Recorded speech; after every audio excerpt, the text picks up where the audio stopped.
क्या आप अपने बच्चे के उज्जवल भविष्य की तलाश में हैं?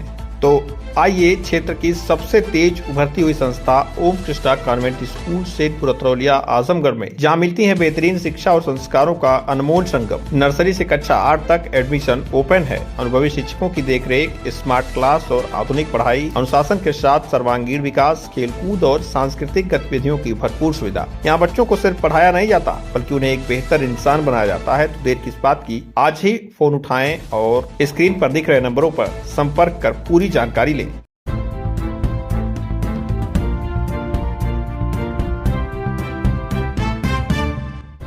नमस्कार, आप देख रहे हैं तेज न्यूज। मैं हूं आपके साथ विनोद राजभर। आइए शुरू करते हैं खबरों का सिलसिला।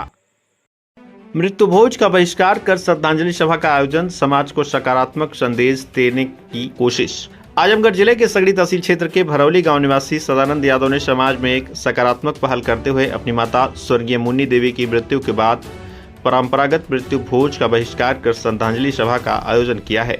मुन्नी देवी का निधन 4 मई को हुआ था, जिसके उपरांत 13वीं के अवसर पर 16 मई को दिन में 12 बजे से लेकर शाम 5 बजे तक श्रद्धांजलि सभा का आयोजन किया गया। सदानंद यादव ने बताया कि यह पहल समाज को जागरूक करने और अनावश्यक आडंबरों से दूर रहने का संदेश देने के उद्देश्य से की गई है। उन्होंने कहा कि किसी भी परिवार में मृत्यु हो जाने के बाद परिवार पहले ही गहरे सदमे में होता है। ऐसे समय में मृत्यु भोज जैसी परंपराएं परिवार पर अतिरिक्त आर्थिक बोझ डालती हैं। ऐसे आयोजनों के बजाय श्रद्धांजलि सभा के माध्यम से दिवंगत आत्मा को श्रद्धांजलि देना अधिक उचित और सार्थक है। उन्होंने कहा कि समाज में ऐसी परंपराओं को बढ़ावा मिलना चाहिए जिससे दुख की घड़ी में परिवार को मानसिक सहारा और सामाजिक सहयोग मिले, न कि आर्थिक दबाव। वहीं शोक संवेदना व्यक्त करने पहुंचे भारत परिषद के प्रदेश महासचिव बेचू यादव ने इस पहल की सराहना करते हुए समाज को नई दिशा देने के लिए इस प्रकार के निर्णय को बेहद आवश्यक बताया। उन्होंने कहा कि मृत्यु भोज के नाम पर परिवारों पर आर्थिक बोझ नहीं पड़ना चाहिए, बल्कि समाज को ऐसी परंपराएं अपनानी चाहिए जो दुख की घड़ी में परिवार को हिम्मत और संबल प्रदान करे। उन्होंने कहा कि भारत परिषद के कार्यकर्ता इस तरह के सामाजिक और सकारात्मक प्रयासों का समर्थन करते हैं और साथ में जागरूकता फैलाने का भी कार्य जारी रहेगा। मेरा नाम सदानंद यादव है। हमारे ग्राम भरौली निवासी हैं। हमारे माता जी का देहांत हो गया था। अब इसका बहिष्कार इसलिए कर रहे हैं कि किसी के घर मृत्यु होती है, बूढ़ा मरे या जवान मरे, तकलीफ वही होती है। उसके बाद लोग भोज का कार्यक्रम रखते हैं। इससे हम थोड़ा आहत हैं क्योंकि दुख की घड़ी में हम ये सोच रहे हैं कि इसको हटा करके एक सामाजिक ढंग से क्या नाम है श्रद्धांजलि सभा रखें और क्षेत्र और गांव की जनता है उस सभा में सम्मिलित होकर परिवार को सांत्वना दे। और रह गई बात कि देखिए, बहुत पूंजीपति लोग हैं, बहुत गरीब लोग हैं, एक अतिरिक्त खर्च आता है जिसको मतलब सहना जो है, गरीब आदमी ब्रह्मभोज करता है तो पैसे कर्ज लेता है या खेत बेच करके करता है।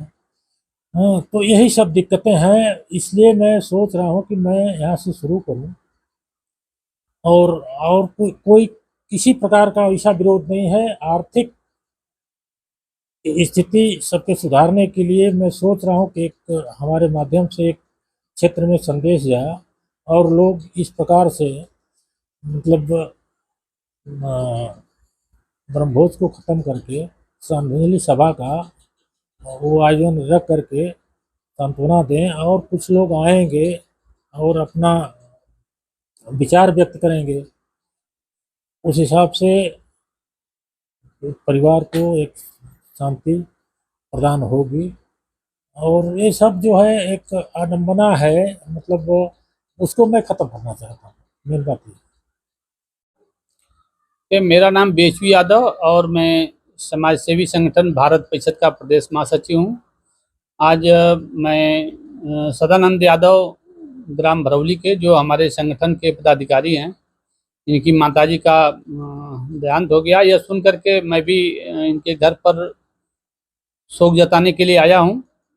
और यहाँ आकर के एक जो इनके द्वारा जो ये बात सुनी गई है कि नहीं, यह मृत्यु भोज का बहिष्कार कर रहे हैं, तो ये मुझे भी बहुत ही संतुष्टि से मिली है कि ऐसा होना चाहिए। क्योंकि इस समय जब परिवार में कोई डेथ होती है तो उसके पहले कहीं न कहीं अस्पताल पर या कहीं न कहीं उसका दवा इलाज चलता रहता है, तो आदमी खुद एक तरीके से टूट जाता है।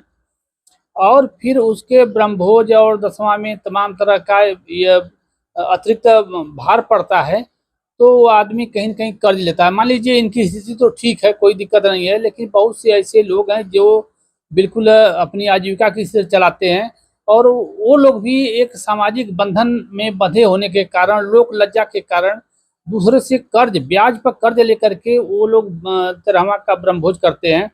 और ब्रह्मभोज तो बीत जाता है, लेकिन इसके बाद उनका ब्रह्मभोज होना चालू हो जाता है, ब्याज दर ब्याज, ब्याज दर ब्याज। फिर उनको खेती-बाड़ी बेच करके, गहना गुड़िया, भैंस जानवर बेच करके महाजनों का चुकता करना पड़ता है, और उससे लाभ कुछ नहीं मिलने वाला है।